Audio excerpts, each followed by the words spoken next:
जून 9, 2023 शुक्रवार, वर्ष का 9वां सप्ताह। पहला पाठ तोबीत का ग्रंथ 11, 5-17। इस बीच अन्ना बाहर बैठी हुई अपने पुत्र की राह देख रही थी।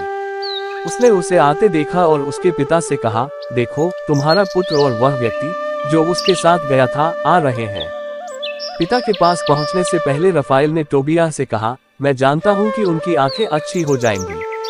उनकी आंखों पर मछली का पित्त लगाओ, इससे मोतियाबिंद की झिल्ली उनकी आंखों पर से निकल जाएगी और तुम्हारे पिता फिर प्रकाश देख सकेंगे। अन्ना दौड़ते हुए अपने पुत्र से मिली और ये कहते हुए उसे गले लगाया, बेटा, मैंने तुमको फिर देखा, अब मरने को तैयार हूँ। और वह रोने लगी। तोबीत उठकर लड़खड़ाता हुआ अपने आंगन के द्वार से निकला। टोबियाह हाथ में मछली का पित्त लिए उसके पास आया और उसे संभालते हुए उसकी आंखों पर फूंक मारी और बोला, पिताजी, धारस रखिए। इसके बाद उसने उन पर दवा लगाई और अपने दोनों हाथों से अपने पिता की आंखों के कोरों से मोतियाबिंद की झिल्ली निकाली। तोबीत ने अपने पुत्र को देखकर उसे गले लगाया और रोते हुए उससे कहा, बेटा, मैं तुमको अपनी आंखों की ज्योति को देखता हूँ। उसने फिर कहा, धन्य है ईश्वर, धन्य है उसका महान नाम और उसके सब स्वर्गदूत युग युग धन्य है, क्योंकि उसने मुझे मारा और अब वह मुझे अपने पुत्र टोबियाह के दर्शन कराता है।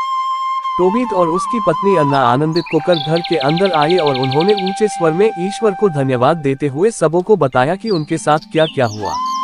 टोबियाह ने अपने पिता को बताया कि उसकी यात्रा प्रभु ईश्वर की कृपा से सफल रही। वह रुपया ले आया, उसने रेगुएल की पुत्री से विवाह किया और ये कि वह आने वाली है, क्योंकि यह नीनवे के फाटक पर पहुंच रही है। ये सुनकर टोबीत और अन्ना को बड़ा आनंद हुआ और वे अपनी बहू की अगवानी करने नीनवे के फाटक गए। जब नीनवे के निवासियों ने देखा कि टोबीत पूर्ण स्वस्थ होकर चलता फिरता है और कोई उसका हाथ पकड़कर उसे नहीं ले चलता, तो उन्हें बड़ा आश्चर्य हुआ। उनके सामने ऊंचे स्वर में ईश्वर को धन्यवाद देते हुए टोबीत यह बताता था कि ईश्वर ने उस पर कैसे दया की और उसकी आंखों को अच्छा किया।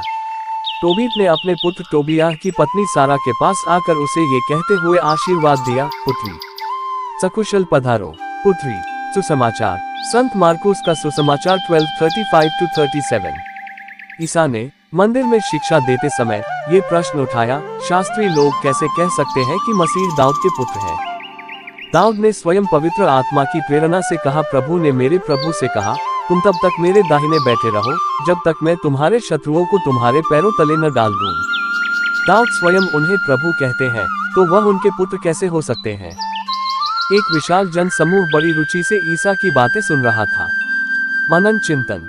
आज प्रभु यीशु दाऊद के पुत्र कहलाने के बारे में हमें समझाते हैं। प्रभु यीशु एक ही समय दाऊद का पुत्र है और साथ ही दाऊद के प्रभु भी। इसलिए राजा दाऊद ने उन्हें प्रभु के रूप में संबोधित किया।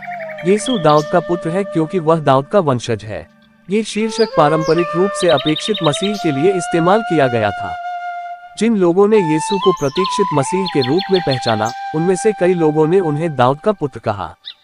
दूसरी ओर, यीशु स्वयं ईश्वर का मानव रूप है। वह स्वर्ग से उतरकर आए हैं। वह अल्फा और ओमेगा है। वह सारे जगत का निर्माता है। इस अर्थ में यीशु मसीह प्रभुओं का प्रभु और राजाओं का राजा है। वह दाऊद के लिए भी प्रभु है और दाऊद तो उसका मात्र सेवक है। ये वह प्रभु है जिसने दाऊद को गोलियत को हराने और मारने की शक्ति दी थी। प्रभु ने ही उसको इस्राएल का राजा बनने के लिए चुना और उसके शत्रुओं को उसके हाथ में दे दिया। इसलिए यद्यपि यीशु मसीह को दाऊद के पुत्र के रूप में जाना जाता है, वह दाऊद से बहुत महान है। दाऊद केवल एक सांसारिक राजा था और उसका राजत्व केवल ईश्वर की सहायता से ही संभव था। हम इतिहास में कभी भी किसी पुरुष या महिला को प्रभु यीशु के बराबर नहीं रखेंगे जो सच्चे ईश्वर और सच्चे मनुष्य हैं।